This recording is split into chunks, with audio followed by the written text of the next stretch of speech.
Good evening once again. Pastor, welcome and thanks for joining and welcome to today's session after quite some days.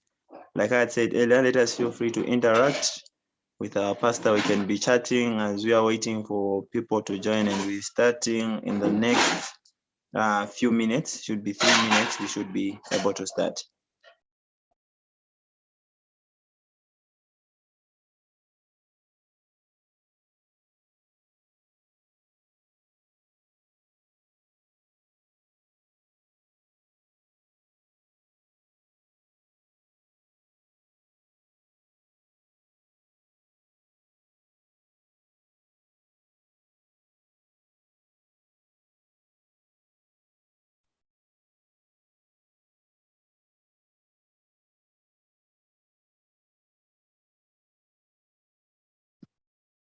Good evening, everybody.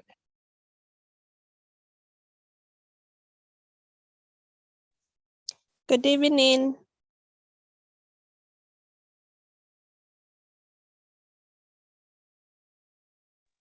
Why are we so quiet?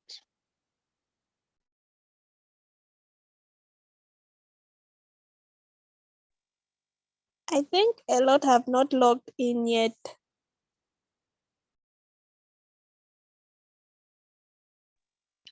Okay, so let me just drink some water. All right, Pastor.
Good evening once again, and welcome everyone to today's talk with our facilitator of the season, Pastor George Mwansa, who's been with us throughout the past few months. And today we are here after a period of a break, and we are discussing a topic, knowing the right partner, with Pastor and Shepherdess George Mwansa. Welcome everyone, and looking at the numbers, 24 is a good number to start. I feel we can start. I don't know if we feel we can still wait.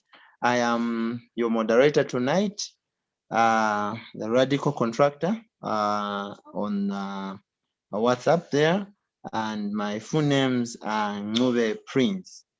I don't know what our views are. I don't know if we should wait or we can quick start and start moving.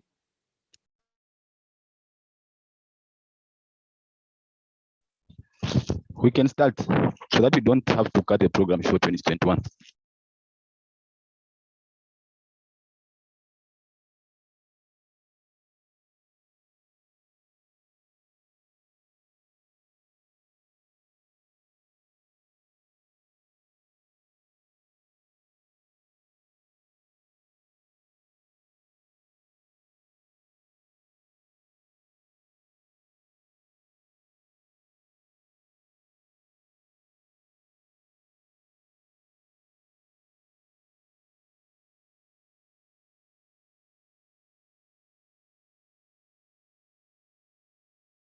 All right, thank you very much. We are going to start. As we start, we are going to ask Ngosa Lloyd to lead us in prayer.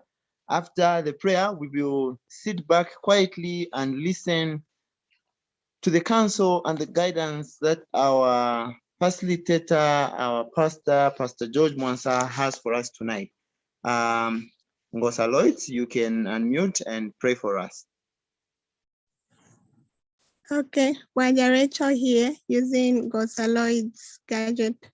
We are praying. Dear God, O Lord who dwells up in the third heavens, we give you praise for the gift of life that you have given unto us.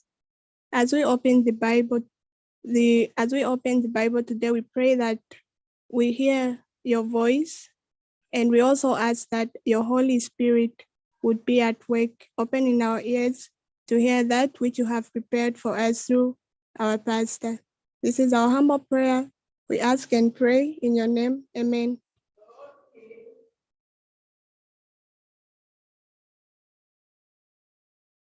Amen. Indeed. Thank you for that prayer, Sister Rachel.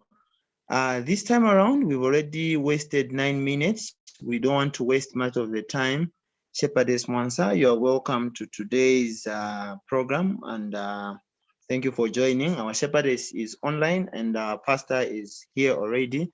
Pastor, this is your time. As the pastor starts, please let us try and make sure that all our mics are on mute to avoid interruptions. When you want to come in or contribute or talk, kindly just go on the far corner there and go on more. You are going to have a lot of options there. When you go on more, you can either raise your hand or something so that we can see that you have something to say. And then that's when you can unmute your mic. Let us try and observe order so that we move with time and allow our pastor to facilitate in a good way. Pastor, this is your time now.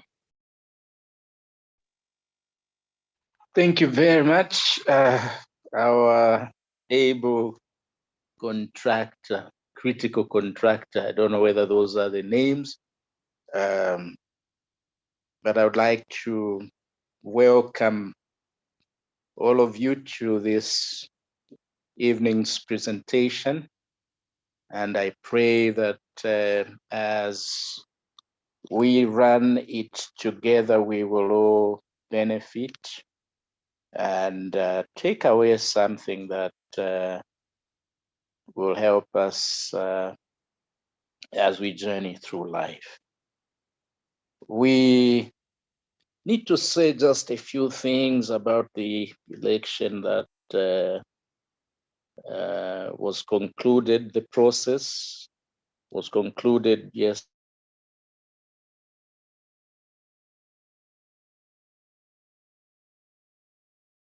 Sworn in at a ceremony that was attended by more than 60,000 people at the Heroes, National Heroes Stadium. I'd like to ask us to remember him and his team in prayer. It's a very difficult assignment. He needs our help in terms of putting him and his people into prayer. Like I often say, if he succeeds, we will all be happy. If he fails, we will all be affected negatively. So it is incumbent upon each one of us to remember our leaders so that God may grant them wisdom to know how to lead us as a nation. So this is my plea to everyone on this platform.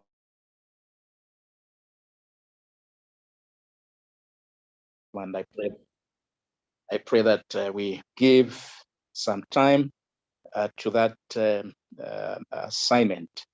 So now tonight, our subject, knowing the right partner. This is a very interesting subject in that in life, we think of three critical moments. The first one being the time we are born. The second one being, hopefully, the time we marry. And the third one being the time we die. When you look at these three important points in our lives, it's clear that on the first, we have no say in the matter of our birth. We find ourselves in this world by the will of God, wherever we are, whether this is in Africa, Europe, Zambia, in Southern Province, speaking a particular language. It's a matter in which we do not have any say. And regarding the other two, we may fairly have something to say or do. Of course, in some people, when it comes to death, die prematurely.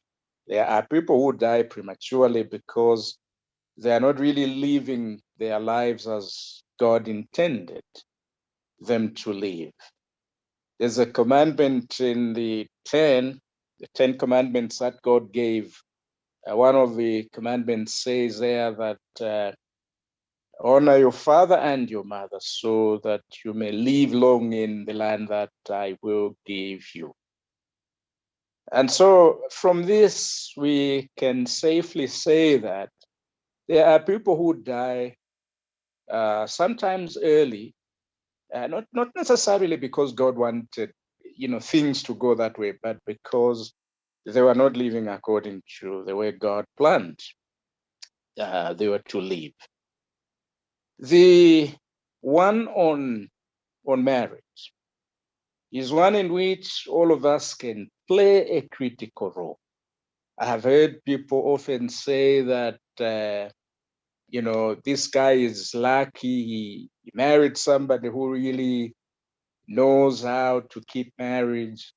But let me just put it to us this evening that it is actually a fallacy to think that you can stumble in marriage, that you walk into a beautiful relationship. There are things to be done, steps to follow, which if you don't, you may not be so lucky as to enjoy your marriage. So out of those three, your birth, your time of marriage, and your time of death, The second one is one in which we may all have something to say, something to do, whatever it is that we require, what we push, what sort of agenda we push in that particular regard, will to a large extent determine what sort of marriage we will have. So the question tonight, knowing the right partner, is a very important one. And I would like to begin it by saying that,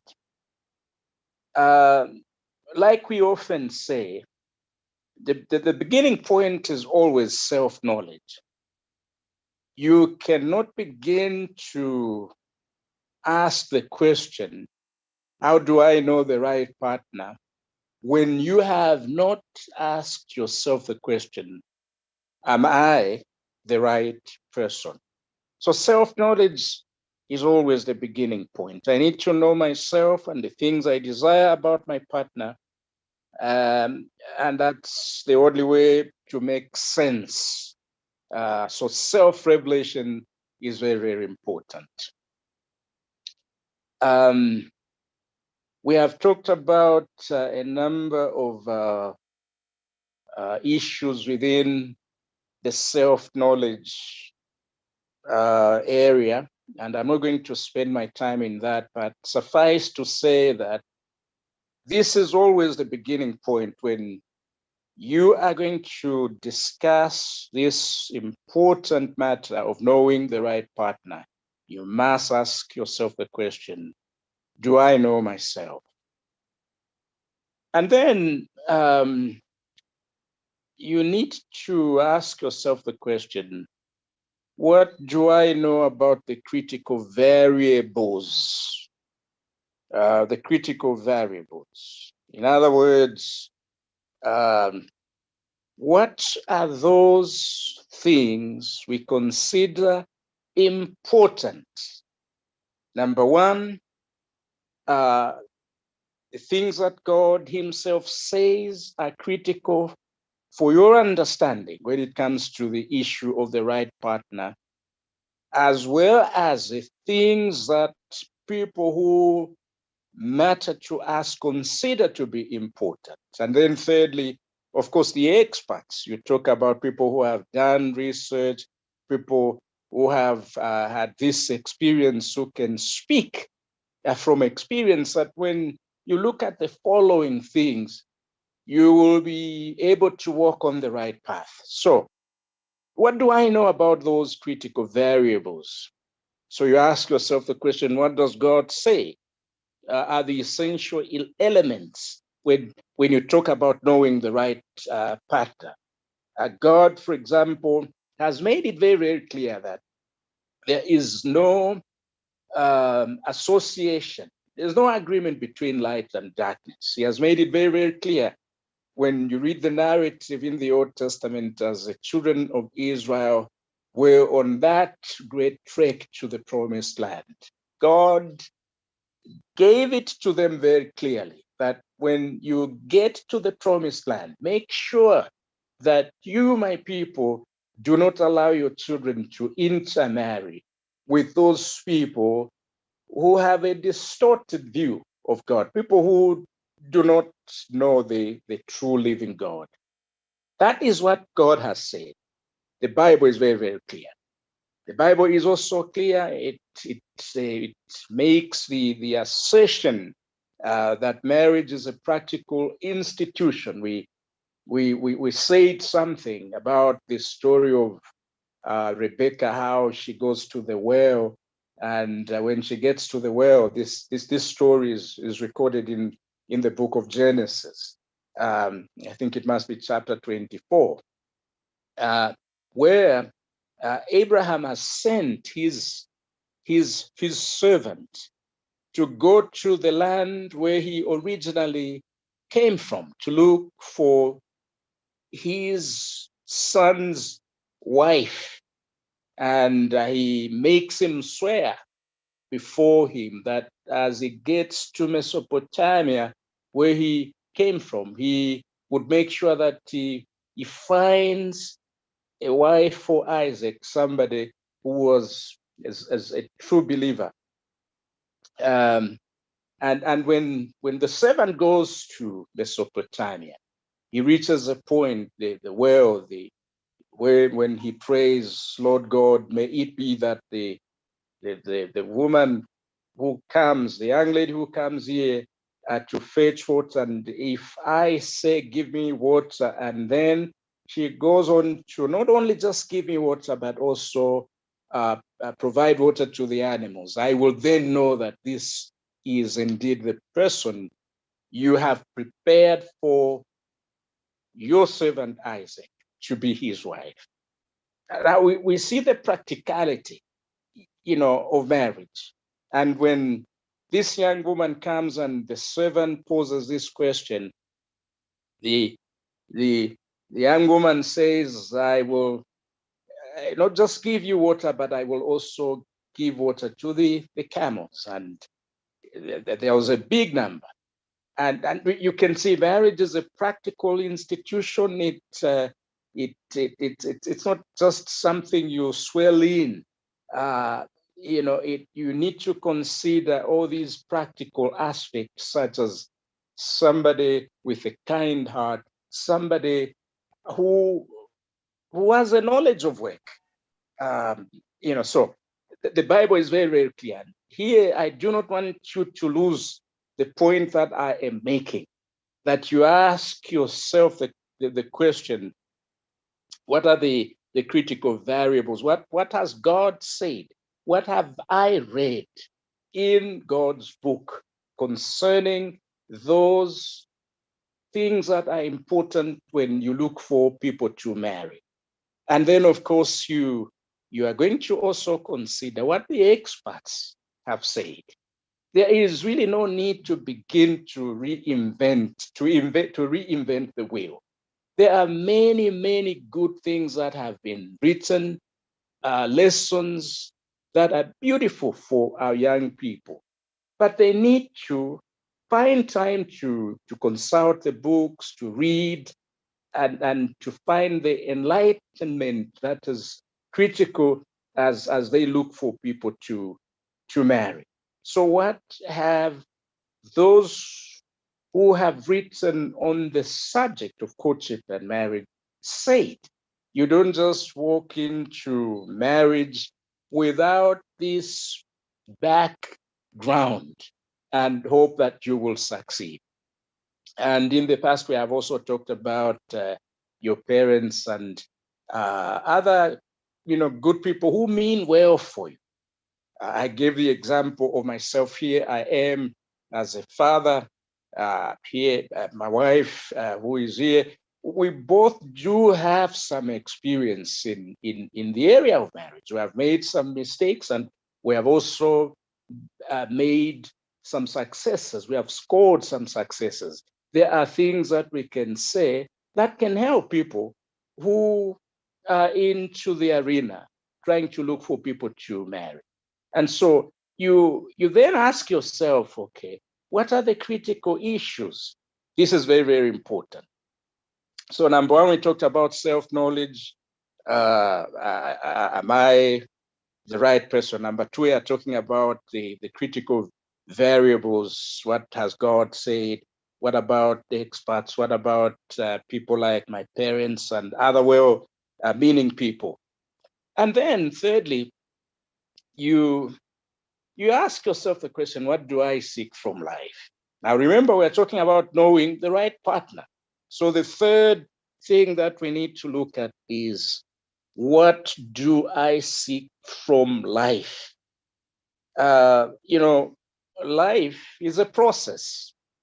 We are born, we grow up, and we work, we marry, and there are certain things we focus on. What do I really want my life to be someday? And you can create compartments. For example, the compartment of a job or your profession. What do I really want to become someday?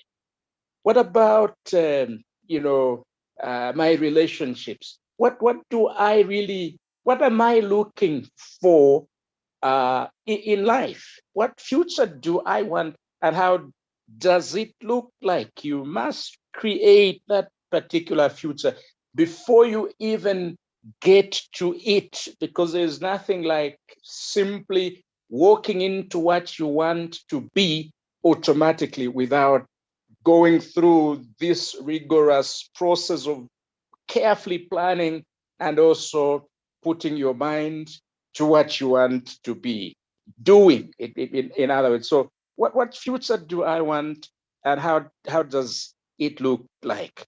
You ask yourself a question: what future does this person that I am engaged with, this friend of mine, how does their future look like? So, in other words, when you talk of the right partner, you're not just talking about issues of emotions and romance and physical attraction. You are thinking of concrete, objective things. Now, it doesn't even matter how attractive somebody might appear to you. If they do not fit into that plan you have projected for yourself in the future, then by all means, they're not the right person. So we need to be careful that we don't confuse issues here, because the mind and the heart, these two things, issues of the heart, issues of the emotions, and issues of the mind, the brain, just making sure that the issues of the heart, the emotions are subject to the issues of the mind, the brain. So what sort of future does this person appear to desire? How does it look like? What similarities can I see? Is this person really passionate? Remember, you have a life to lead. And remember, we have also said in the past that the critical factor is not that person who you feel someday can become your husband or your wife. The critical person always is God himself. And so you do not want to mess up your life by thinking, that you can downplay all these critical issues, subject them to your heart, the emotions, and forget that you have a life to live, a life to lead. So it's important. What do I seek from life? That is an important question. And then you need to ask yourself a question: what practical backdrops have this person been seen from? There is a background. I have been with this person for some time, and I have observed how they relate to situations, different settings. For example, the setting of a university or a school, the setting of a church, the setting of a workplace. I have been with them long enough to see how they relate to stress, for example. When they are exhausted, how do they relate? When they have been angered, annoyed, how do they relate to disappointments? When they are angry, how do they relate? So all these backdrops are very, very important to observe people from, in order for you to make an objective assessment whether this person is right or not. And this is the reason why having a courtship that lasts longer than just 6 months or 1 year is critical. It's very, very important, because you need to view people in different human situations, human settings, where you can then say, okay, when they are stressed, this is how they react. When they are in the midst of their girlfriends, in the midst of their parents, their relatives, in all of these settings, you begin to see how they relate. So what practical backdrops have these this person, or has this person been sinned from or subjected to? Now, there is an important question I would like to address here, and this relates to what am I looking for in, for example, a godly man? Let's take the example of a young woman. And the big question is, what am I looking for in a godly man? So number one is the aspect of spirituality, which becomes the umbrella under which everything else falls. The big thing in this is spirituality, as I said just a while ago, that this becomes the umbrella. And then there are other things under this umbrella. If the umbrella isn't there, I don't care what the outer appearances of the guy are. It doesn't matter. Now, I want you to listen very, very carefully. So when we ask the question, and we are taking the example of a woman, a young lady, a young woman, what am I looking for in a godly man? Okay, let's just take the example of Gift Anyambe, to use that particular example. So Gift sits down and then she asks this important question: what am I looking for in a godly man? Notice, godly man, because Gift considers this whole thing about God important in her life. So she cannot afford to mess up in that areas. The beginning point, therefore, the question cannot be, what am I looking for in a man? It has to be, what am I looking for in a godly man? So spirituality then becomes the umbrella. Once we put the umbrella of spirituality, and we've taken time to talk about spirituality, what we mean, this is a person who takes time to read the Bible, to reflect through what the Bible says. This is a person who prays. This is a person who has a relationship with God, a moving relationship with God, not necessarily just going to church and, putting a number there, but this is somebody who is committed to God. They have a relationship with God. So that becomes now the umbrella. Then once that umbrella is set, then Gift begins to ask the following questions. Number one,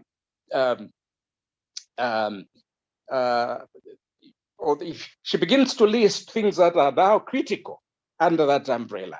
A person of whom my parents will approve. This is critical. Now, especially one who my father will approve. Now, if this is the opposite way, then of course it becomes a father. So what the father approves becomes very, very critical. Of course, parents, both of them are important, but when we talk of a woman, the father becomes more critical because he is the opposite of a woman. Gift is a woman. So number two, a person who is trustworthy.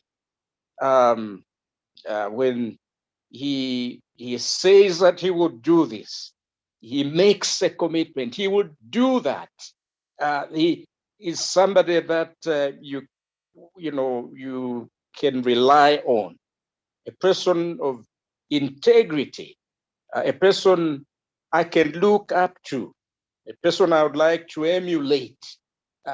All these become critical. Someone who is courteous, not one who will put me down, a good listener, a supportive person. We of course might disagree on something, but he would listen to my point before making a decision. So somebody who is a good listener, somebody who is supportive, a good communicator, one who tries to understand and communicate with me, a friend, one who is not going to ask for sex before marriage. So you list all these important things as a woman. And of course, as a young man, you also list all of these critical things that you feel are going to be important in your relationship. So what am I looking for in a godly man, or what am I looking for in a godly woman? It's your life, and you need to make sure that you protect it by putting all these important things together. Now, as the relationship runs, you know, this is a person that you are dating, a person that you are in a courtship relationship with. As that relationship runs, you must ask the following questions. Does this relationship have long-lasting potential? There are some relationships, in fact, people who enter into a relationship may have two different things at the back of their minds. One may simply walk into a relationship because they want to have fun, to have a good time, and yet this other person may walk into a relationship because they are looking for something that is more lasting, like marriage itself. So does this relationship have long-lasting potential? I have seen relationships where, especially this happens to women, you know, this guy has not been saying anything about the future. They are happy to be with you. They are happy to call you their friend, their girlfriend, or whatever it is, a sweetie, honey, and so on and so forth. But, you know, then you cannot see in the future a point when this relationship will give way to marriage. You cannot, you know, just keep yourself into a relationship where you can't see anything. You are wasting your time. So the whole point, therefore, is that even if you love a person in court, but if that person that you think you love is not giving any hope of anything in the future, then really you are doing a disservice to yourself, an injustice to yourself. You must think productively, helpfully, and be able to craft for yourself, you know, what you desire out of something. So, does this relationship have long-lasting potential? Now, what if I am just fulfilling the other person's needs rather than my own? It does happen.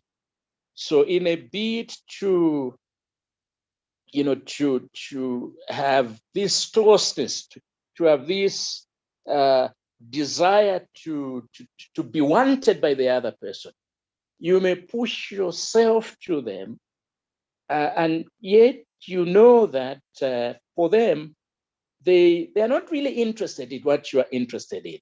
So what the question is, what if I am just fulfilling the other person's needs rather than my own? Is this relationship a balanced two-way one where each one has a hand, something to say in this? We do not want to walk into those relationships where we are rated as second-class people in a relationship. So the other person takes a upper hand.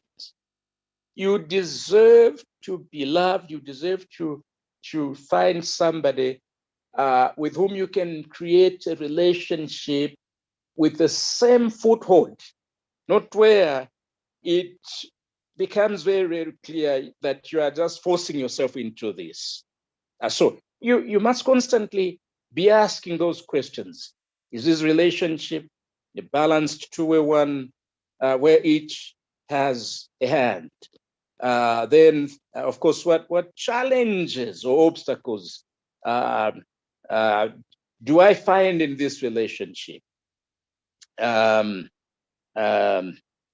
You see, there are certain challenges. For example, somebody who is abusive, and then you say, okay, how do I know things will be better in future? And many people think, okay, even though we are having all these challenges and problems, the guy is going to change. The person will change. So we keep thinking that someday in the future, this person will change. That person is not going to change. This is important to understand. So when you see challenges and obstacles that are real obstacles, don't fool yourself into believing that just because somebody is physically attractive, it lures you into then thinking this is the right partner. It's not the right partner.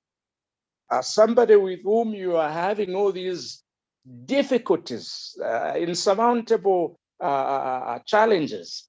What makes you think that when you push it to the future, things are going to be okay? Then is this the domineering or excessively jealous person? We talked about this last time. When you see that you are in a relationship where somebody is domineering, where somebody is excessively jealous, those are red flags. It doesn't even matter how physically attractive they may be. They are not the right people for you. Am I in a rebound love situation? For example, you might find yourself in a love relationship with somebody who just lost a spouse to death, or maybe somebody who is just coming out of a divorce, or somebody who is coming out of a dating courtship relationship, a relationship that has come to an end. For example, research has shown that if somebody has lost a spouse, maybe to death, an accident, and so on and so forth, it may require up to 3 years, during which time healing can take place. So you need to be very, very careful. This relationship, even though this person looks attractive, I like them, ask yourself the important question: am I in a rebound love situation where the other person is simply in it and they are using me as somebody to lean my my shoulders on, somebody to cry my fears on, somebody who has walked out of a relationship and they need somebody really to talk to. So be wise. Don't be used. It's very, very important. Am I being considered for who I am, a unique person, or am I being looked at as secure? Or am I looking at the other person as I am genuinely interested in that person, or I desire them to be my cure? The very opposite. They can be a cure, or you can be the cure. Be wise. Look at all these things so that you do not make mistakes. Now, how do I know that I am in love? This is an important question that we need to give consideration to. How do I know if I am in love? Here, it is important to ask ourselves the question, how do we understand the meaning of love? What the thing that we call love? I found some definition of love, where somebody says that love is a feeling you feel when you have a feeling you have never felt before. Now, this is very, very clear that this doesn't mean anything. So this is just a feeling when we talk of love. So we can actually talk about love in terms of its definition in three ways. Number one, there is romantic love, passionate love, which is often based on sexual attraction, the imagination of the mind, as I look at this person and how I feel about them. Now that sort of love is necessary. But we need to remember that there must be more than this for marriage to last. Let me repeat this: romantic love is a necessary part of the process. We cannot run away from the fact that feelings have to be there. But if all you understand concerning the subject of marriage is limited to romantic feelings or romantic love, then you have it wrong. You have it wrong. There is a microphone somewhere that is not muted. Let me just pause here. If we could get that microphone muted.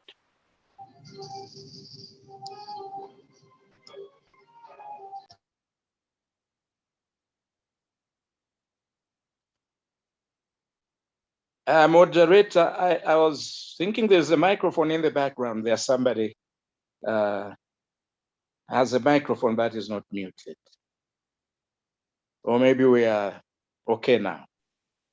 We are okay now, Pastor, but people, let's try by all means to mute our mics so that we can move with time and not miss a thing. I think we are good now, Pastor. Thank you very much. So we were talking about romantic love, which basically is physical attraction. And I say that physical attraction by itself, without other elements of deep love, will carry marriage not too far. In fact, research has shown that marriage that is based on romantic love can last up to about 3 to 5 years. Then the deceptive elements of romantic love will disappear. And so if the basis purely is just romantic love, how we feel about somebody physically, then our understanding of love really is not a mature one. So now remember here, we are looking at how do I know if I am in love? And I am saying that we need to, first of all, find out how do we understand love itself? How do we define love itself? What is our understanding of the concept of love? And I read something where I said that somebody gave it a definition of love is a feeling you feel when you have a feeling you've never felt before. This is deception. Then, of course, number two is what we call friendship love.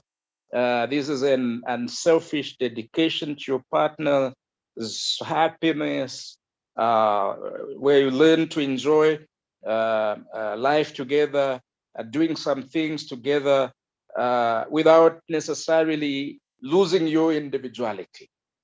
Its focus really is on the items that bring us together, the things that we're passionate about together. Its focus is not physical, like, where you petting and other things like that. It's pure friendship love. And the intention is that we are attracted to each other because of certain things we share in common, hobbies and so on and so forth. And then, of course, there is what they call agape love. This is the love of John 3:16, God loved the world. The love of Matthew 5, verse 43, love your enemy and pray for those who persecute you. The love of Ephesians 5, 21, 22, 23, husbands, love your wives like Christ loves or loved the church and even gave his life, died for the church. So this sort of love that we call agape love is unconditional love, and it is based on commitment. It has nothing to do with feelings. And now, this is the true love, the authentic love that keeps a marriage going. Now, remember, we talked about romantic love, and we said we cannot completely push it away and think that it is not necessary. It is a thing to some degree that brings people together. We are attracted to certain individuals, and that from that attraction, a spark is created, and it creates something from which then we have a basis to do what we want to do. So romantic love, we have said it's important, but if all you understand is that, then you haven't really gotten the truth. So it is very, very important that you begin to understand what love is all about. That even though romantic love is important, it's not the real thing. And even friendship love itself, you cannot, the basis of a relationship cannot just be friendship love, that we do things together. The attraction has to be there, the romance that we are talking about. But really, the solid thing now is agape love, where it's commitment love, like the way God loves us unconditionally. And this is the love that actually helps a marriage going. Now, I read from a certain guy who is late now, but he was an expert in relationships, courtship, marriage. His name is Walter Trobisch, a German social science scholar, and he wrote quite a lot in the area of relationships. He wrote some things on testing your love. He had 5 things, in order for you to test your love. And I would like to share some of those, plus a few more that I have read on this particular subject. So test of love, number 1, according to Walter Trobisch, is what he calls the sharing test. And by this he means, are you able to share together? Do you want to make your partner happy, or do you want to become happy? Okay, so those are 2 important things. Do you want to make your partner happy, or do you want to become happy? And what it simply means is that there are people who will walk into a relationship because of what they will get out of that, and not necessarily because of what they will give. And it's therefore important to know. In this particular thing we call love, or what we share together, am I in it in order to share, or am I in it in order to receive? So are you able to share together?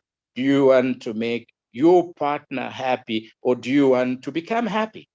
Test number 2, he calls the strength test. Does your love give you new strength and fill you with creative energy, or does it take away your strength and energy? Now look at that relationship. Look at the person you call your lover. Some relationships, when people meet, they are fighting, they are quarreling. Each encounter really just drains you, and you go back feeling, what am I doing in this? But you see, then what keeps people moving is the false notion that simply because they appear attractive, I'm not going to care about all these things that are coming out, the negatives that are coming out. I'm not going to care about them. I'll just focus on the fact that at the physical level, there is an attraction that I am enjoying. And yet when you meet, the phone calls are just about, accusing each other. No, please. So the strength test, does your love give you new strength and fill you with creative energy, or does it take away your strength and energy? Number 3 is what he calls the respect test. Do you really have respect for each other? Are you proud of your partner? Now, this is very, very important. In a relationship, if you cannot comfortably introduce your partner to other people, there must be something wrong with it. I remember a friend of mine I used to know, got married to somebody they really didn't. I don't know whether it was just a forced marriage or something. I can talk about this because they have gone to the grave. Both the husband and the wife died. So I can talk about this. And in that relationship, I don't know why the woman decided to marry that man, but it was very clear that the woman did not respect the man. She didn't love him. She didn't like him. And I remember one time when I met them, I laughed at the introduction she gave. She, pointing to the man, she said, "Oh, Abani Msonda. This is Mr. Msonda." Now, I don't know who Mr. Msonda is. Is this the husband, or who is Mr. Msonda? So the respect is, do you really have respect for each other? Are you proud of your partner? And then number 4,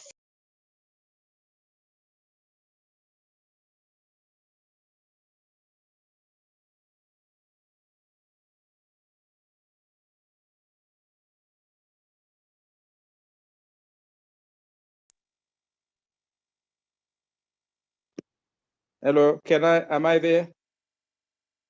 Yeah, sure. You are breaking, but you're back now.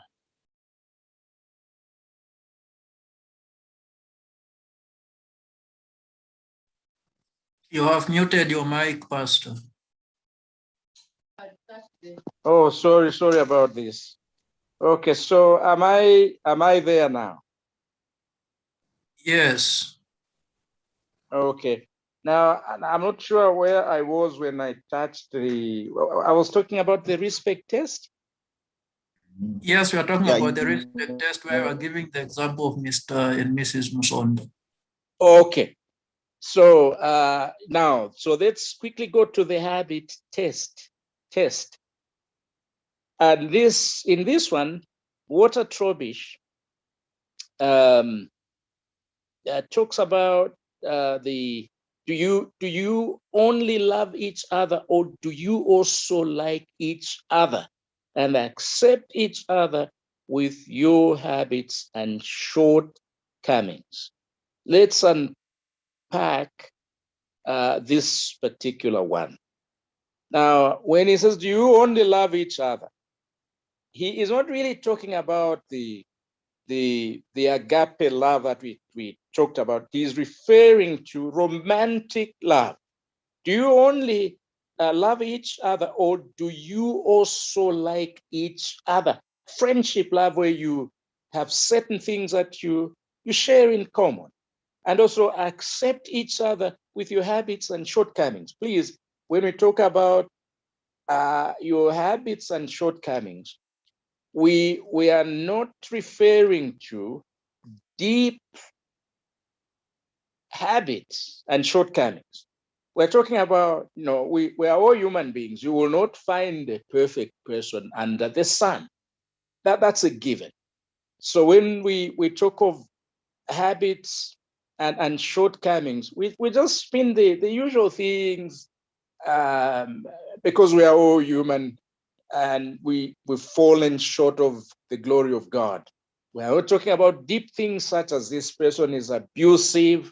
We're not talking about somebody who is excessively jealous. Those are not the issues we are talking about. We are not talking about issues of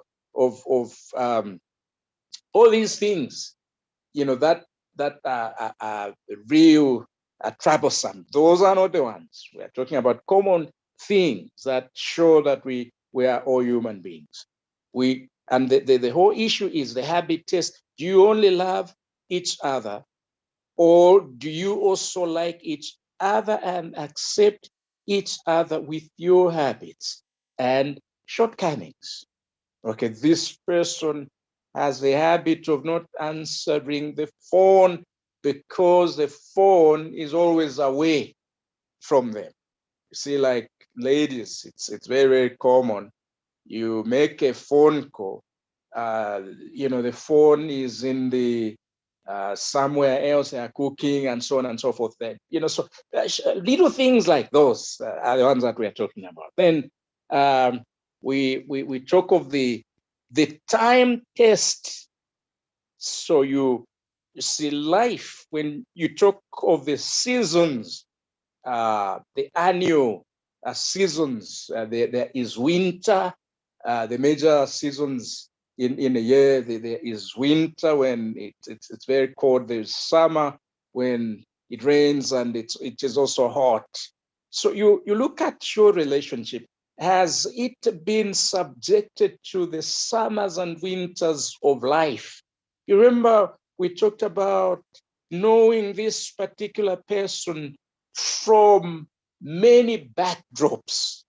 The backdrop of pain when they have been disappointed, how do they react? And so on and so forth. Has this relationship been subjected to time to the point where we know this person sufficiently enough for us to get even into a marriage relationship with them? So the test, the time test. And then, other than these, somebody has also suggested a few. The one they talk about, the sex test. Is there a mutual enjoyment of each other without the constant need of physical expression?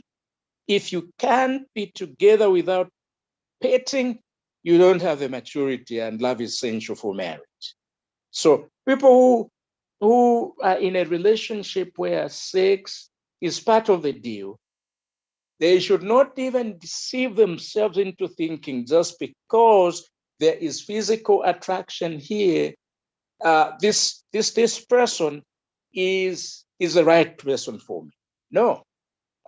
When you have that kind of a situation occurring in your relationship, you know that you are really messed up, and don't even say, I have a good understanding of what love is all about. Then there is another one here, the giving test, which is love and marriage, giving, not getting. We've already discussed this one. Are you in love to give? Are you capable of self-giving? Is this quality of self-giving constantly evident? We've talked about this. Then there is the separation test. Do you feel an unusual joy while in the company of each other? Is there pain in separation? Now, it happens when people are separated. The usual thing is that, you feel really lonely because the other person is not there.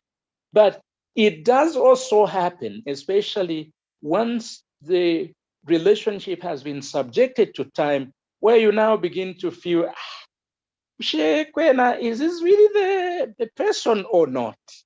So when you are separate from one another, it feels better. And in fact, one way to know whether this relationship is not moving anywhere is when you begin to see that the other person doesn't even want to communicate. You call them, they are not calling back. You text, they are not texting back. So that separation test, do you feel an unusual joy while in the company of each other? Is there pain in separation? Then the growth test, is your love dynamic in its growth? Is it progressively maturing? Are the characteristics of Christian love developing?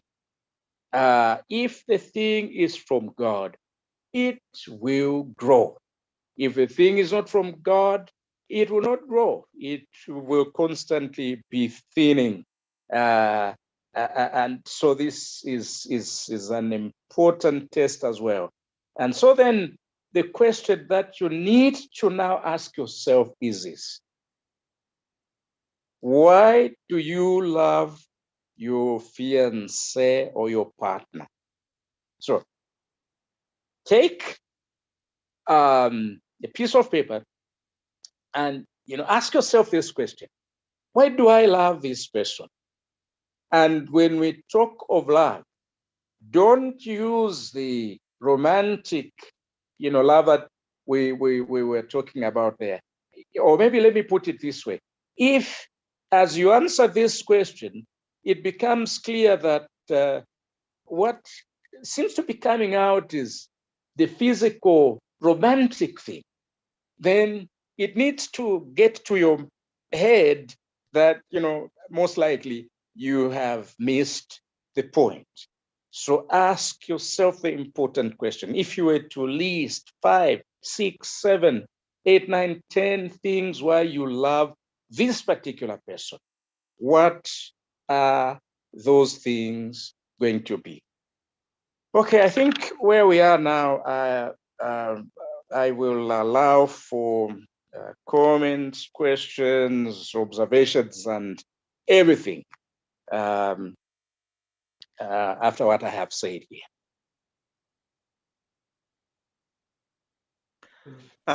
Thank you very much, Mfundisi, for that powerful presentation. And I believe people are following, because if you look at how the chat box is, there is a lot to be asked and there's a lot to be contributed. Maybe before we allow any other contributions and questions, let me allow Shepherdess to come in and also add up a few she has to the program before we allow for questions. Shepherdess. All right, thank you so much, and good evening, Mr. Moderator and everybody else. I just want to give a contribution on the point of abuse. There are so many people who are caught up in this thing of abuse in relationships, and sometimes they deceive themselves into thinking when they get married that maybe their partners will change. Most of the times the victims are the ladies. Even, abuse is in two types: there's verbal abuse and even physical abuse. So you find that in a courtship relationship, there's abuse, either verbally or physically. But the one who is really affected with this does not want to move out because they are deceiving themselves. They're thinking maybe this person will change. But what I want to say is that when a person is like that, when they've showed you who they really are in a relationship, like in the courtship relationship, it's a red flag. It just shows you what kind of a person that person is. And when you get married, it's even going to be worse. When you are courting, this is the time when people pretend and, they do all sorts of nice things because they're really trying hard to win you over. But if they can show you that they can abuse you verbally or even, physically, it means when they have all the freedom in marriage, they will not change. It will be worse. So there are many young ladies who are caught up in this. Sometimes they look at things around like, this man has been to my family, his family knows me, maybe they've even reached home, and stuff. So the thing is, we've talked about this several times, and even my husband is, presenting on this one, where he has continuously said, if you find that you are courting, we court in order to know the type of people that we want to marry. So now when you find that there's a red flag, there's something that you do not like about this person, leave. There are habits that, can be corrected, or a person can grow out of that habit. God, yes, has the ability to change a person, but some things, no. Things like abuse, like physical abuse and verbal abuse, people do not change. I know of somebody who used to, to be battered by the boyfriend, and they had a child outside wedlock. And then what this guy used to do, he was really hot-tempered. So what he used to do when he's upset, he would even beat even the child together with. So that lady went ahead and married this guy because she said, I don't want any other person to raise my son. I want my son to, to be raised by his own father. But now what happens is that now it's even worse.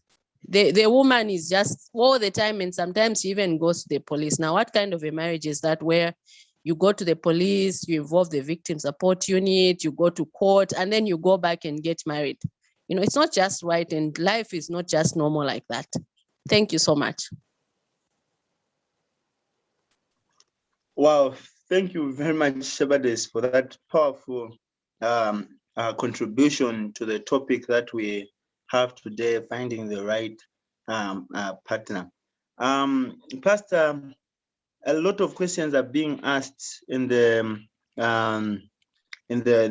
text box, and most of them, Shepherdess was attending to them, and somehow some people were being convinced, but with time we will have to read through. I can see we've got 2 people that have raised their hand. I should believe these should be contributions. Let me allow Brother Chimka and then Brother Kangwa George to go, after which we will go to the text box and read the questions, and then the pastor will start responding. If there are contributions, Brother Chimka, you can come through, and Brother Kangwa, if it's a contribution, you can also come through. For me, it's not the contribution, it's just a long question. I couldn't type it, so I don't know if I can continue or I give chance for the one who wants to contribute. Let's allow the contribution to come in and then questions later. Brother Kangwa, is that a question or contribution? Hello. I also had the question, but it was too long to type. Maybe I can try to type it. Okay, it seems we've got questions, Pastor, all the way. Okay, let me allow the questions to flow, and then we will read through. Pastor, you will attentively get the question from Brother Chimka. After Brother Chimka, Brother Kangwa, you will ask, then the pastor will react to the questions with the shepherdess. Brother Chimka.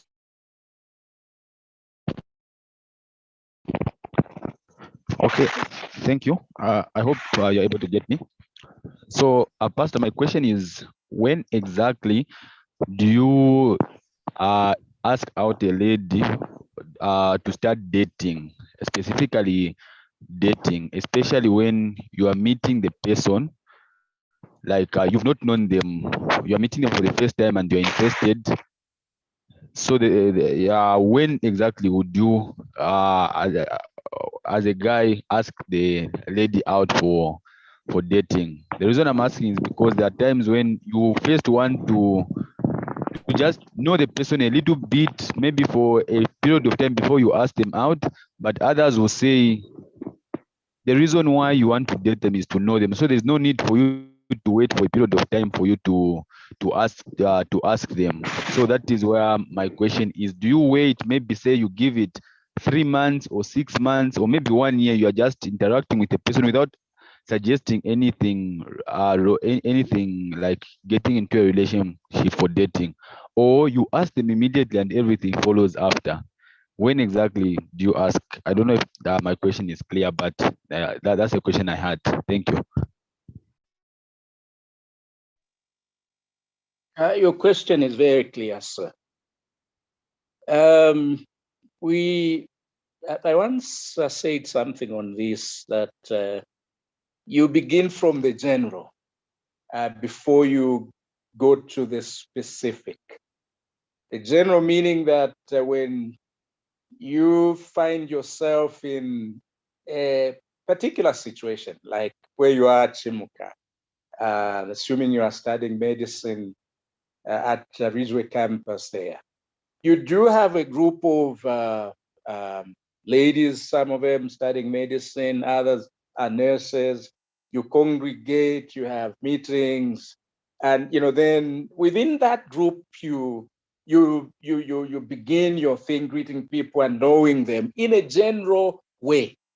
So the starting point always has to be in a general way. My wife talked about this some time back when she made the point that one reason why women, why men get rejected is that they are too quick in bringing out their issue, their manifesto, without even getting to know this person. You just boom, you go there and do what you need to do. It's always important to begin from the general. I even made a statement here that at the time I was bringing the issue to my wife. In my mind, I was already, I think, 90% sure that if I say what I have to say, I think this is what she would say. So begin from the general. At Ridgeway there, where you are some activities where young people meet, to do things together. Within that framework, the general framework, you begin to know who is who, and out of that is where then you can one day say, okay, let me take this young lady out, and so on and so forth. So that is how it works. Don't rush, otherwise you will crash, Chimuka. Thank you very much, Pastor. Powerful, Pastor, and it's good that Brother Chimka has responded as being satisfied with the answer. Brother Kangwa, come through, please. Thank you very much.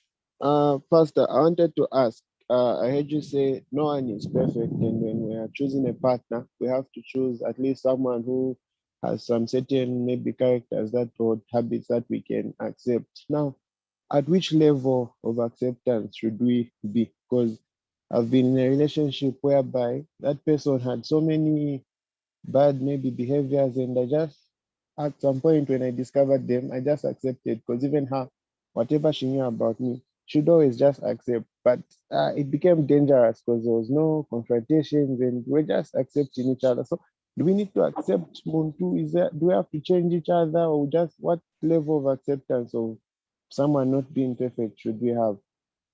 I don't know if I've asked properly. You have asked your question very properly. Let me just answer you by giving an illustration.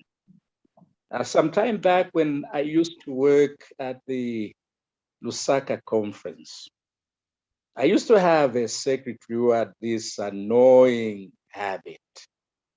Each time I would make a phone call, and oftentimes it had to do with important work, she would not be with the phone. Whether this is at home, at the office, the phone was always, it was rare that when you phoned the first time, she could pick the call. Many times what would happen was that she would go through the phone and then find these missed calls, and then she would call back. It used to annoy me quite a lot, until I just said, I think I need to start treating this, secretary of mine like the way we treat each other in a marriage relationship. We are not perfect people in a marriage relationship. We do have our own little shortcomings, but these are not big enough to cause as tremors that ultimately would even lead to divorce. So when we talk of issues, like that, we don't mean major things such as the ones that I have repeatedly spoken about. A person who is domineering, a person who is obsessive, they are excessively jealous, a person who is abusive. Those ones are the things that we will outrightly say, if you find them, don't continue in a relationship. But, other things that, are common to all of us as human beings, because we've all fallen short of the glory of God. Those ones we can tolerate because we will not find perfect people. But, the example you have given is a very, very bad example where you now just say, okay, everything, everything flies. And I like the fact that you yourself concluded that, no, this is actually very dangerous. Now, remember, we are talking about finding the right person, knowing the right person. And, we have said, it's your life. And if it is your life, then, make sure, ask yourself the question, is this really the future I would like to create for myself? Is this the person I want to live with for the rest of my life? Thank you. Thank you very much, Pastor. Wow, thank you very much, Pastor, for that reaction, and thanks for the feedback, Brother Kangwa. I had seen a hand from Sister Faith Muyembe. I don't know if you're still there, but before you come in, Pastor, the question that you answered first, the question from Brother Chimuka, someone had something similar to that and they want to add to the question so that you can respond to that. I don't know if it has been responded to or not. Sister Nyambe. Good evening. I think the pastor has touched on it. I also had a concern over the same from our men. Someone just comes, they don't know you. For instance, someone just inbox you from the group, and the next minute they are telling you, no, can I date you? So it usually shocks me. And sometimes when you try to tell them, say, no, can I know you for some time? Then they just walk away and all that. So really, I think Brother Chimuka have done well to bring that issue. And Pastor, thank you for responding to it in a very good way. I'll just encourage the brother men to always take time to know the ladies, and the ladies to take time to know the gents, because it will save us even the heartbreaks if we are to just jump into relationships from the time we just meet. Thank you so much. You are very welcome. My wife wanted to say something. Yes, Shepherdess, you can come through and react. I think it's been covered. It's okay. Thank you very much, Shepherdess, and thank you very much, Pastor, for having responded to that. Before we go to the text inbox like chat, Sister Muyembe, are you still there to ask, or you've been covered? Please confirm.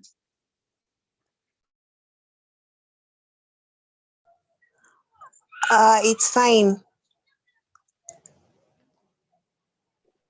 All right, thank you very much, Pastor. I will straight away go to the chat box and read a few questions. I don't know how many I can read. Those were tackled. Okay, there is Sister Faith. You can mute your mic. Oh, she's muted. Let's kindly mute our mics so that we move together.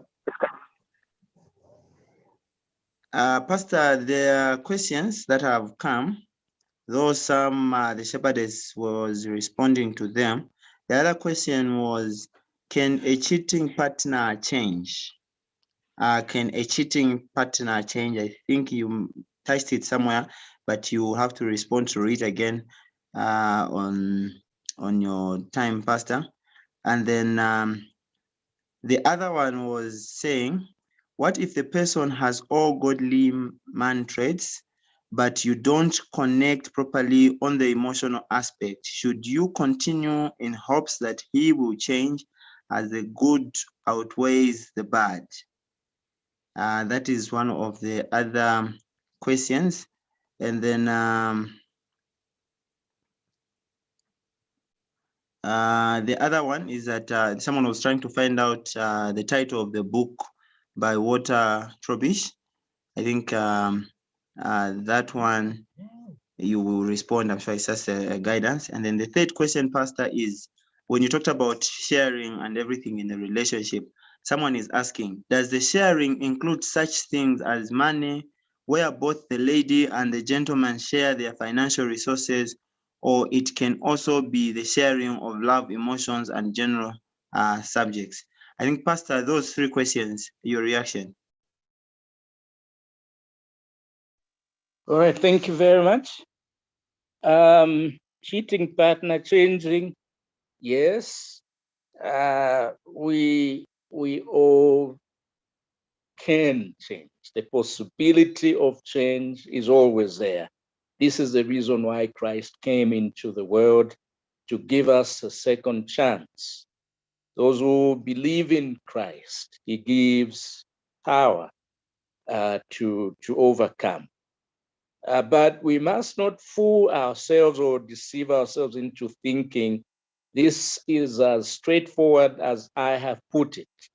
When I say that people do have the capacity to change through the grace of God, I'm also alive to the fact that if somebody is a nomad, we talked about this last time when we referred to a ladies' man, and when we say the nomad is always going to be a nomad.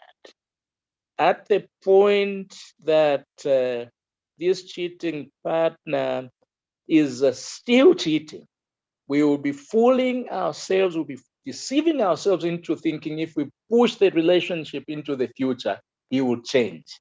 If a change cannot happen now, it will not come then, because once we get into the relationship of marriage, which is even stronger, it gets, just very, very difficult to experience that change. So yes, change can happen, but let it happen now.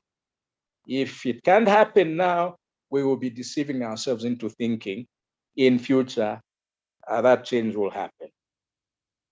The question of godly traits and then no emotional attachments is another good question. We will often, as young people, find ourselves in those relationships where when you look at this person in terms of their personality, I mean, this is a perfect person. But remember, we also talked about the issue of romance.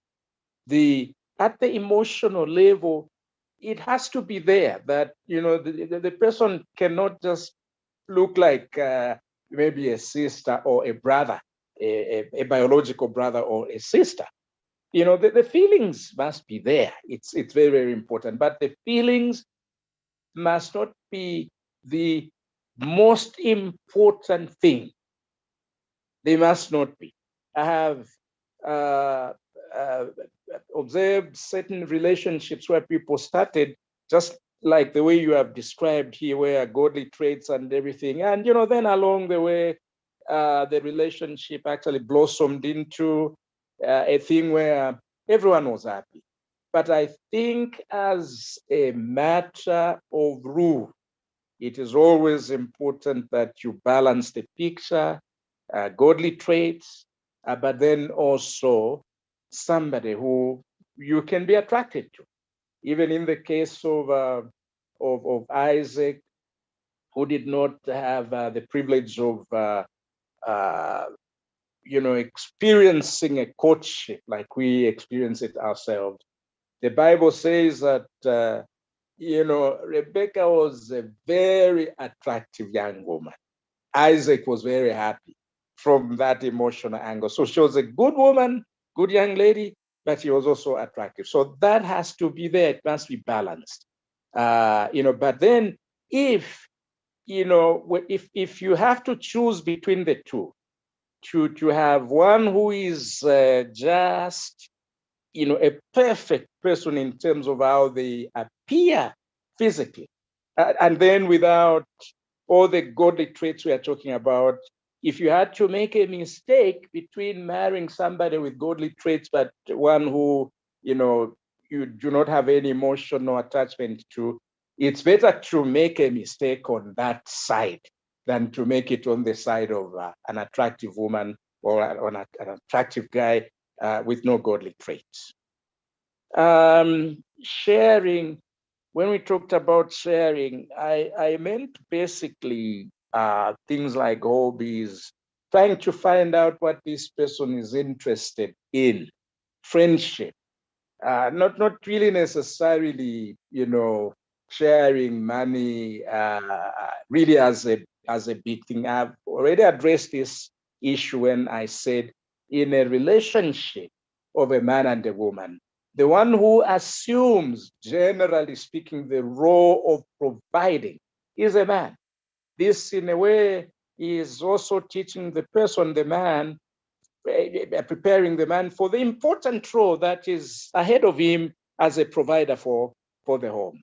So we can't be saying, I haven't really married this person, so we must just be sharing. Yes, there's a sense in which once in a while a girl can come in, but generally speaking, we are not talking, the sharing we are talking about here are things like what you are interested in, hobbies, and other things that you can then learn to share together, not money. So be man enough, provide for the woman, and let that, act as a training for your future assignment as a husband who will be providing for the family. The issue of what Trobi's spoke, I will give that at the end of this presentation.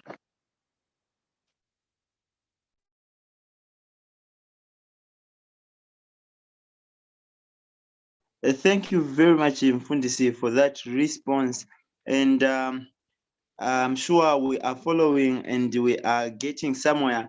Shepherdess had responded to one of those questions. I'm sure it was especially on the issues of traits and a cheating partner. Her contribution was, you can't proceed into marriage if you have doubts.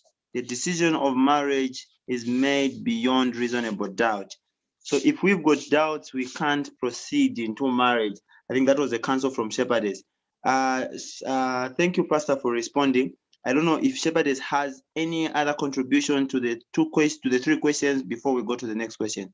Shepherdess, do you have anything to add to what the pastor said? No, it's fine. I think he responded very well. Thank you.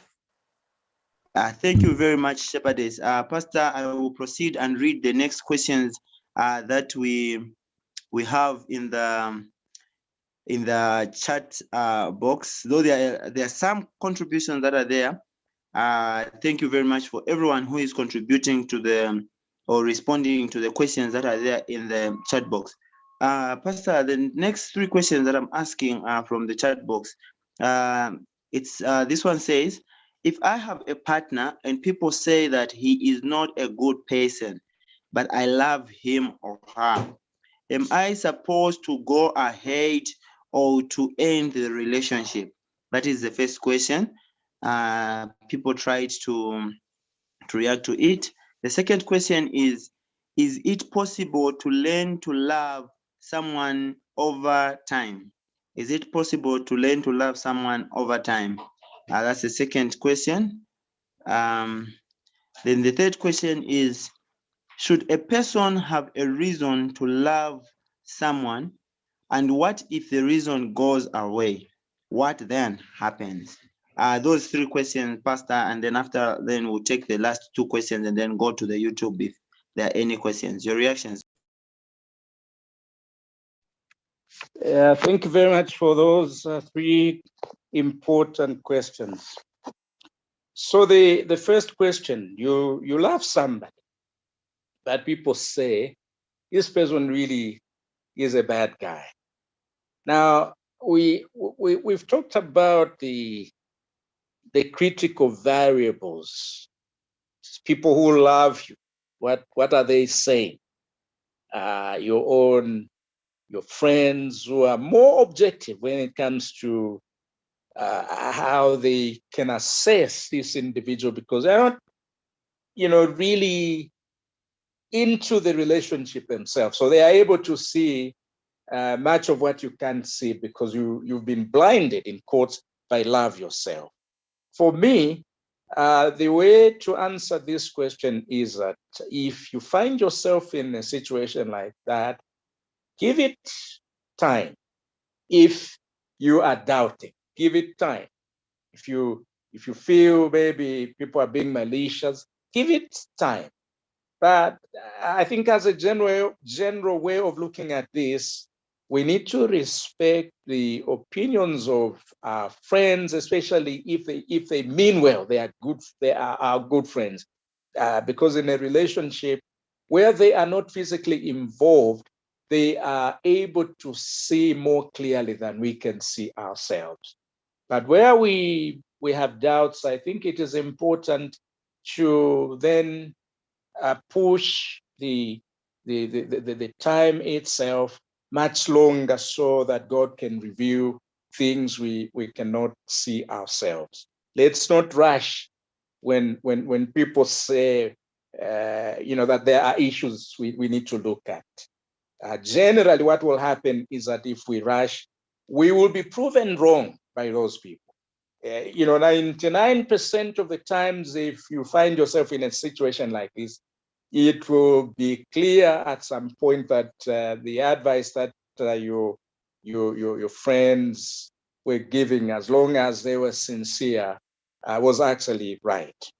The second one, possible to love someone over time.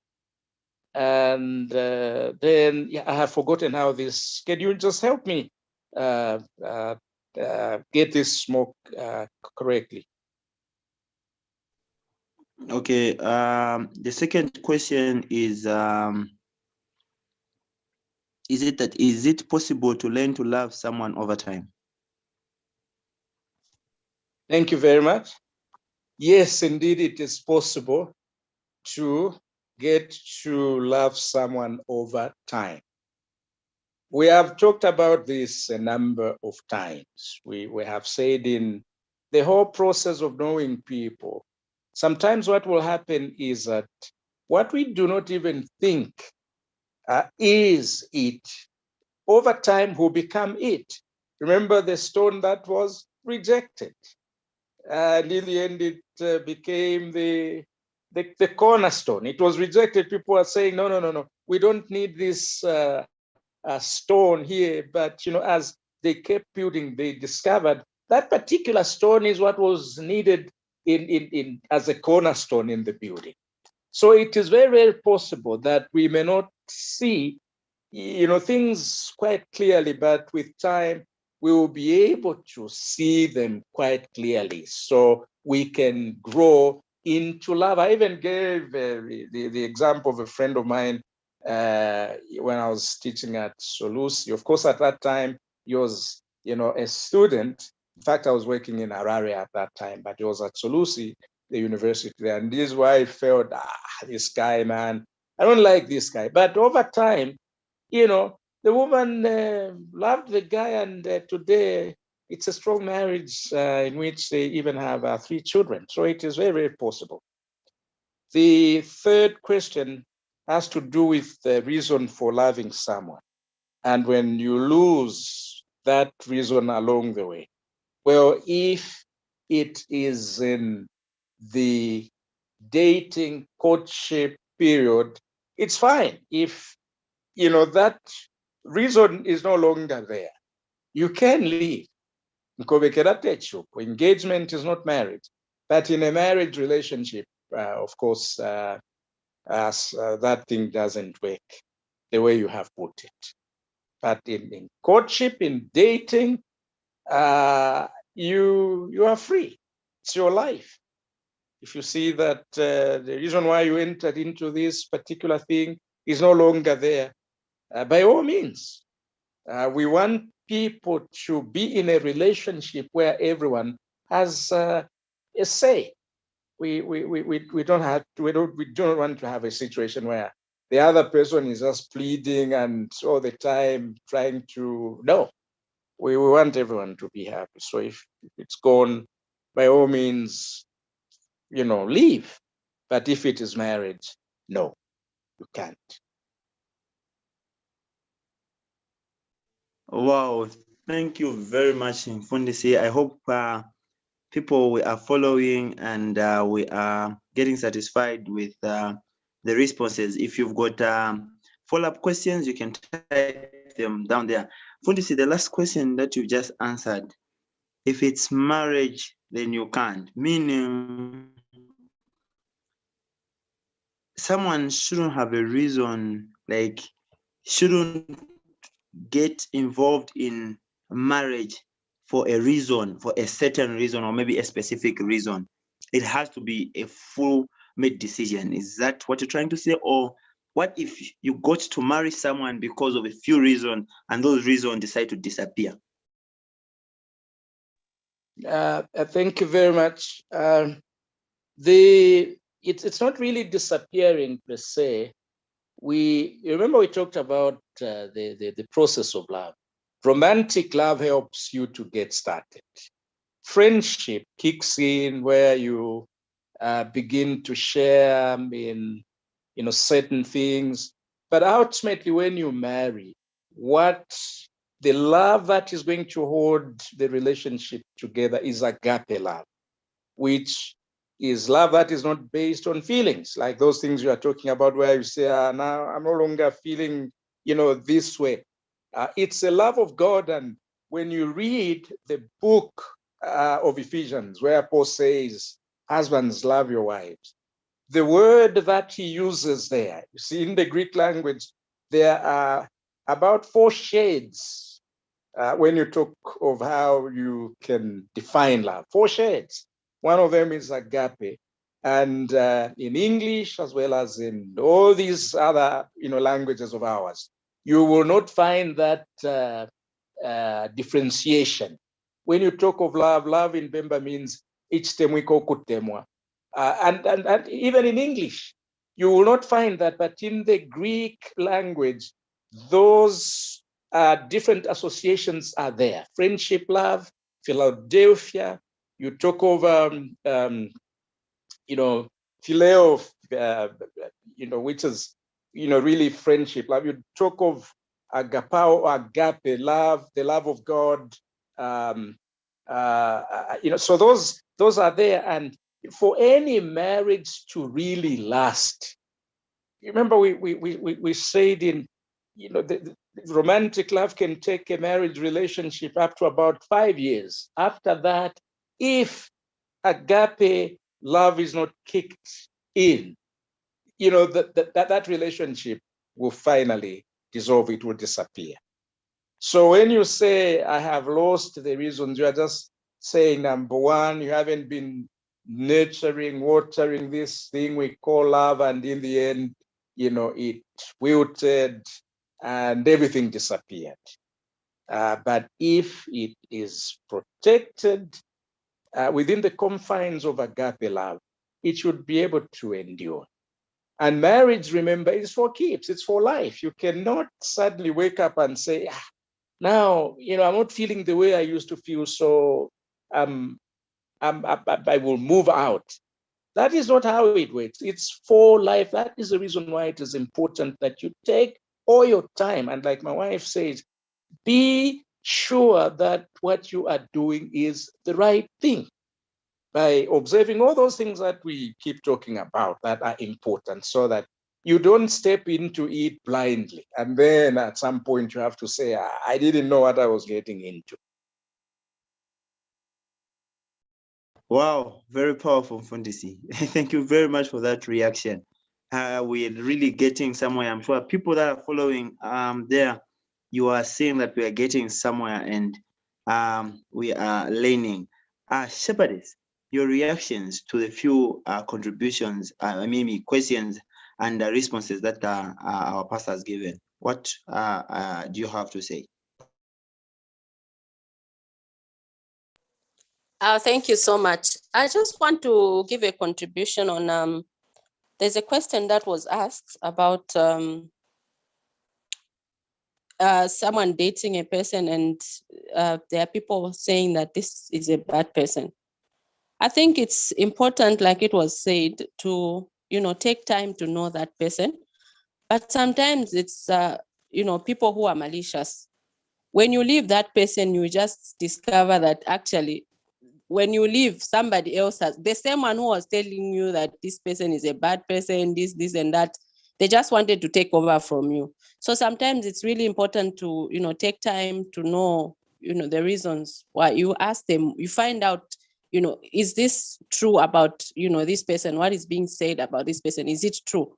And, most of the times you find that when you investigate, not really investigating, but spending more time with this person, you know them, you tend to know those people who are genuinely saying these things, that person is a bad person and stuff.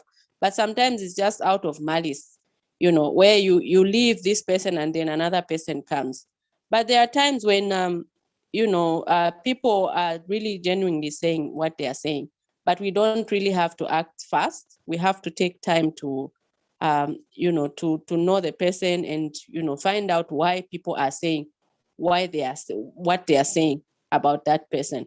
There are times when sometimes they can even just the looks, sometimes just the looks, like, maybe this guy is not good looking, why are you with this guy and stuff. But it's up to you to, to decide.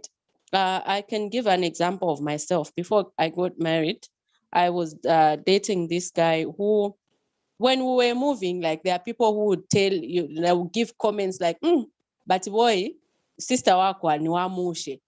I hope you can find a good looking, husband for her, something like that. And this is your boyfriend. Now I started thinking, like, is this really what I want? And there are so many comments that were coming like that, where people like, but people would really come out openly and say, but when he's not at your level and stuff. So there are such, such instances, where it just, depends on what you yourself, what you want. Are you comfortable in this thing? But when there are things that are coming about a person where they say that he's a bad person, maybe he has a bad heart, he's cruel, he's all this and stuff, take time to know this person, because most of the times, actually, you tend to discover that actually maybe what people were saying was even true about this person, because when you are interacting with them, they will tend to pretend. You won't really know them, that much, because if you don't spend more time with them. But the more you know them, the more time you take to really interact with them, they'll come out eventually, and you discover whether what people were saying was true or not. Thank you so much. Thank you very much, Shepherdess, for that counsel, and I hope we questionnaires are able to follow through. We are 19 minutes past time, and we only have 2 questions. One is in the chat box, and one has been sent. I'll read it out. The last 2 questions, Fundisi. The last question is, how do you know someone loves you genuinely, not by your properties or your money? Like, how do you know someone loves you genuinely? That is the last question that we have from the chat box. And the other one is a request that you repeat what you said about respect tests on the part where you talked about respect test. Someone missed out a point there. And then the other question, Mfundisi, is someone sent it to me, and I'm going to narrate it. Here is a person Here are 3 people from the same church. There's a lady and 2 men, and the 2 men are friends, and the other man is also a friend to the other lady. And this other guy dates this lady, who is a friend to that other guy. And these 3 people are friends, they're a cycle of friends. And then after time, the 2 that are dating develop problems. And then that other friend keeps quiet and says nothing, and decides to side with the lady and helps the lady to opt out of a relationship. In a period of time, the 2 start dating. Pastor, remember, these people are coming from the same church. They are living in the same society. They start dating, and it continues like that, and they are comfortable, and they even go out now and come to the public. Then that person is there, is seeing all that, and is okay, and he has sort of blushed it. But time after time, he keeps seeing those people together, and they're coming, and everything is happening in church and everything. How would you, or what advice can you give to such a person in that situation? They are in the same church, in the same society. They meet each other almost every day. They coordinate programs together, and so on and so forth. Your reactions to the 2 questions, Mfundisi. All right, thank you very much. Let me begin with the last one. One way to approach issues that confront us in life is to think, where is God in this? If God did not allow this to happen, it would not have happened. So, and it is in this sense where we say that, like in the manner in which the Jews understood things, God ultimately is responsible for everything. Not really that he is the one who instigates sin, who causes sin, but it's from the understanding that because God is so powerful, whatever happens, he must either allow it, permit it to happen, or since he has the capacity to stop it from happening, he can stop it from happening. So when you find yourself going through a situation where you really don't know what to do, you ask yourself, okay, God, you have allowed this kind of a situation to happen.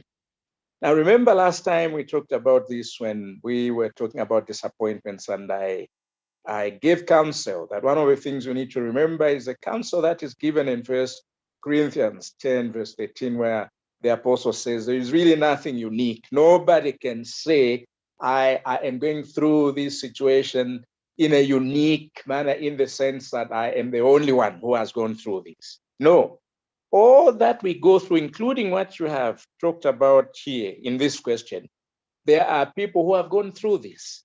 But now, as the person who is going through this is being tried, the Bible in that particular quotation I have provided says that God weighs that particular situation. After weighing it, he also provides the grace necessary for you as an individual to live through that particular situation. So each time something happens and you really don't know what to do with it, one way to sort it out in your life is simply by remembering that, there is nothing that happens for which it cannot be said God ultimately had to say, okay, fine, this is it. Let me give an example. People went to the stadium yesterday, and I will be very, very quick in this. They went to the stadium. Those who went there, they say that at the point when our former president was just getting into the stadium, people booed. You see, some people didn't, but some people booed him. One way to look at this is to say, okay, if God wanted, he would have prevented this from happening. But now he allowed it to happen. So what do I learn from this experience? That's the whole issue.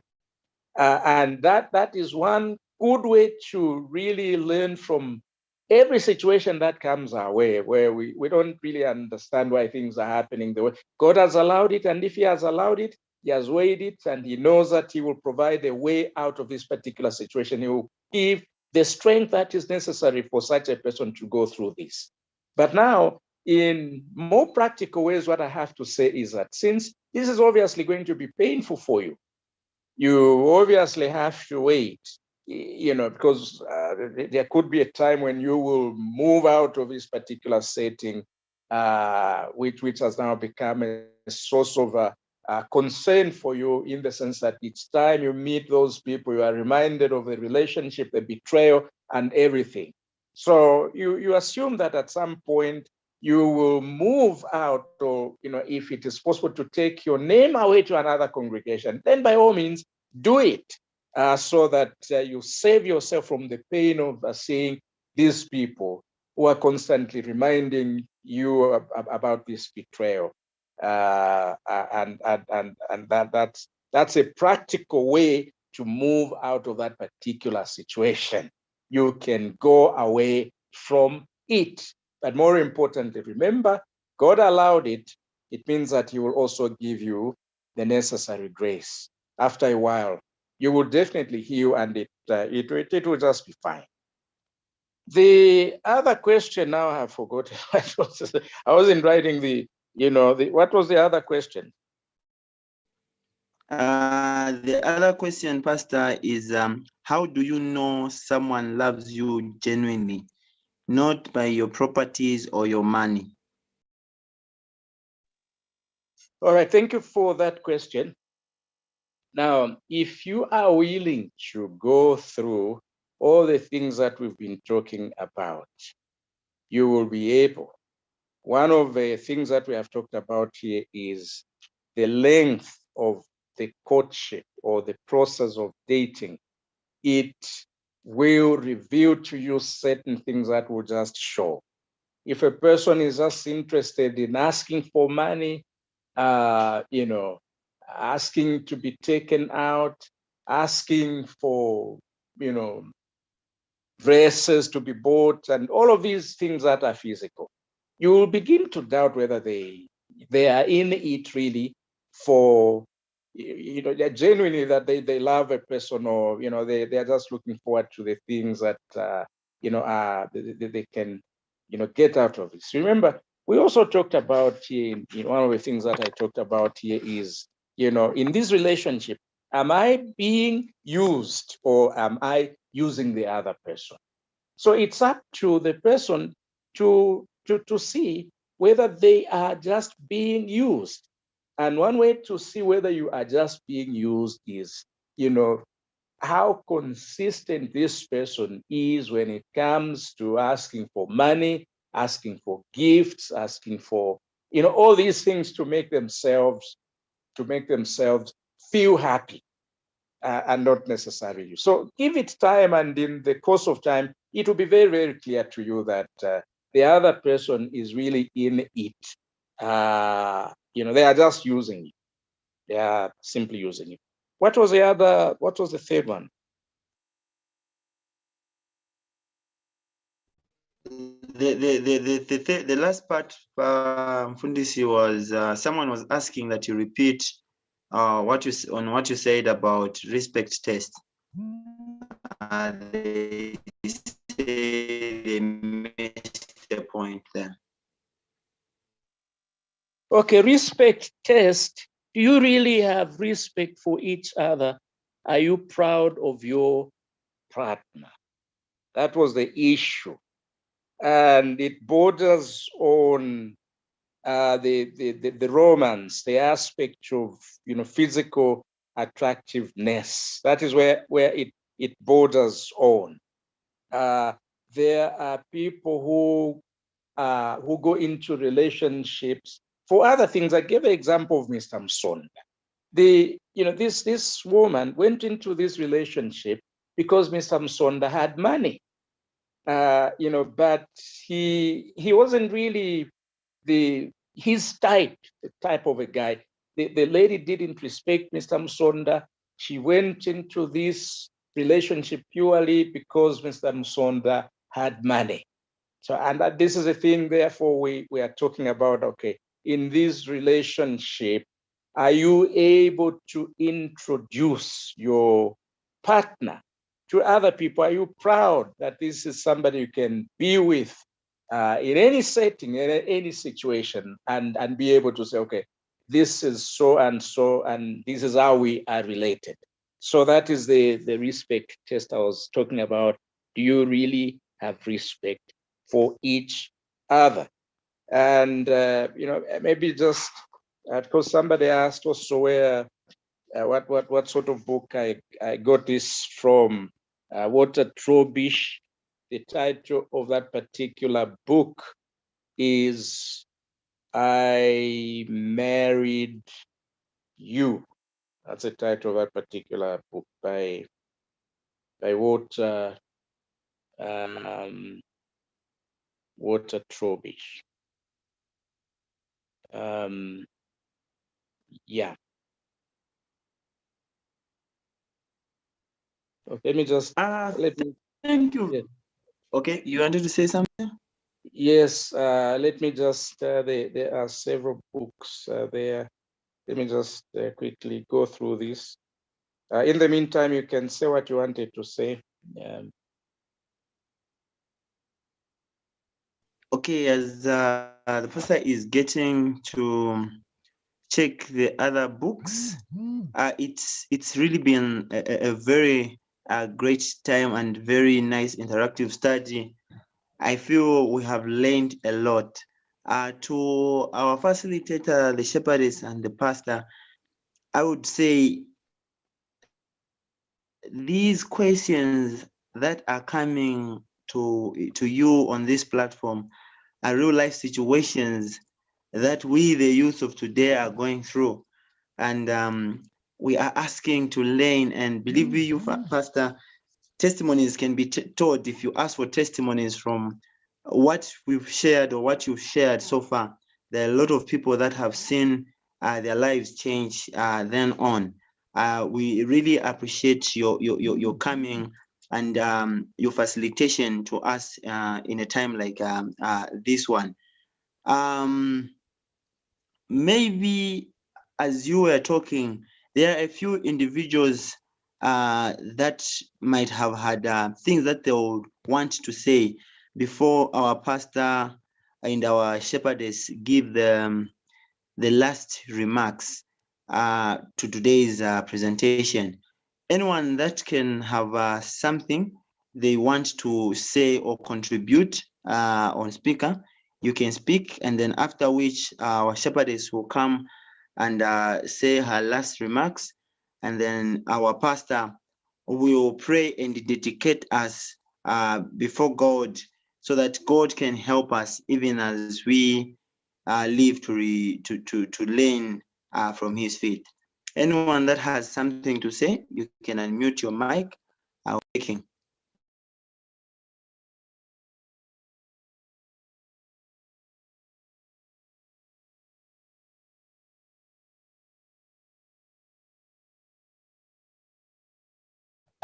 Thank you very much, Shepherdess. Your remarks, your last remarks tonight. You can give your remarks, Shepherdess. Thank you so much to the moderator who's done his work very well. I just want to say thank you to all the people who took the time to listen to this presentation, and even to my husband for the lesson that has been presented very well. I just have two contributions, short ones though. There's that question that was asked about those three individuals. The summary to that is that, you know, if a person does not love you, you can't really force them to do that. You can't force a person to love you. So if a person has grown cold feet in a relationship, generally, let's just, you know, let them go. If they decide to leave, let them go and let's get over it, because, you know, there are many other people who can be happy to be with us. So I think the advice that was given was enough. Then the other one is on the issue of how can you know if a person loves you genuinely? You can know that, but if they are not really demanding, and this is on both sides. There are men who are just after ladies for their things. Sometimes, can I use your car? They'll just be using the car, and this car maybe had fuel. They will use the car to do their own business. And sometimes they even demand for money, or these are the guys I'm talking about. I have a friend who was dating with this guy just 2 months down the line, and the guy was saying, can you please get a loan? Since you are a nurse, can you get a loan so that we can start doing a business? So now she was like, no, is this really a normal thing? I said, no, that is not normal. How can a guy come to you and say, get a loan so that we do a business? This guy just wants to get your money and just leave, run away from you. And it's the same even on the ladies. This is just demanding all the time with these eyelashes that people put, nails, hair, Brazilian hair, Malaysian hair, all these types of hair. And the lady will just be demanding. Then you can easily tell that this person is not really, does not love you genuinely. They're just using you in this whole thing. Otherwise, thank you so much. We hope that this lesson, as it has come, the Lord will help us to make decisions wisely, even as we know those of you who are in relationships that maybe new things have come up, and you make decisions whether to continue or to reconsider the kind of relationship that you are in, to know if this is the right person or not, especially on abuse. Please, please, please, please, let's not stay in abusive relationships, because people have ended up dying. Thank you so much.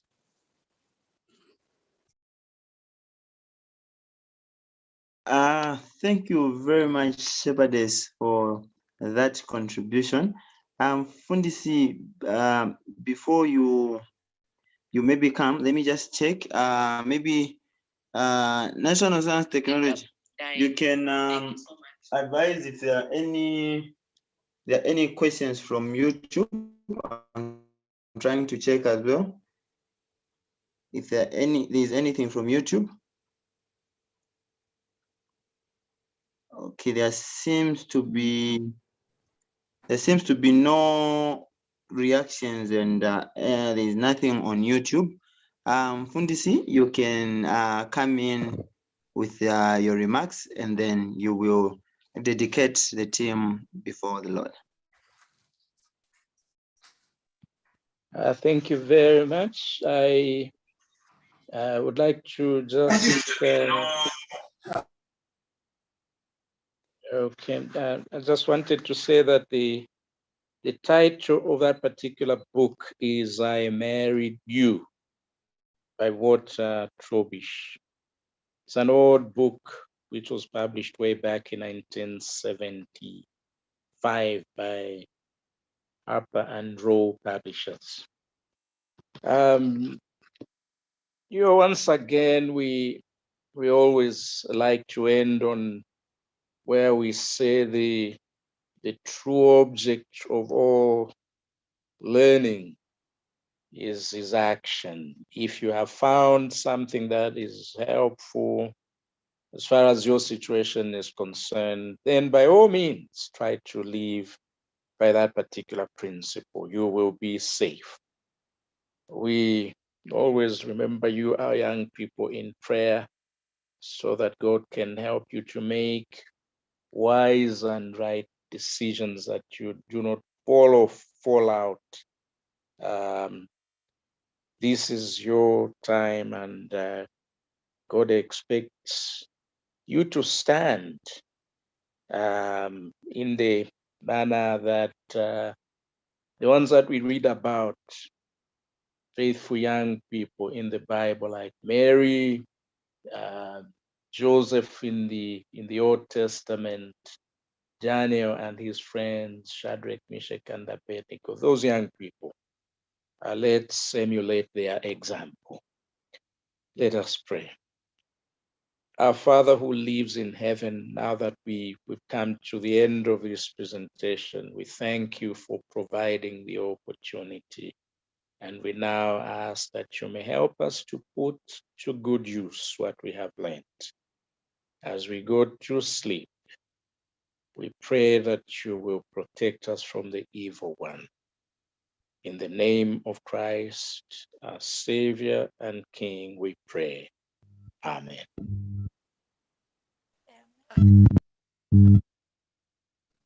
Amen. Amen and amen. Thank you very much, Pastor. Thank you everyone for coming. It's been a good lesson, and good night to everyone. Good Thank night. you. We'll chat as we go. Yeah. Bye bye.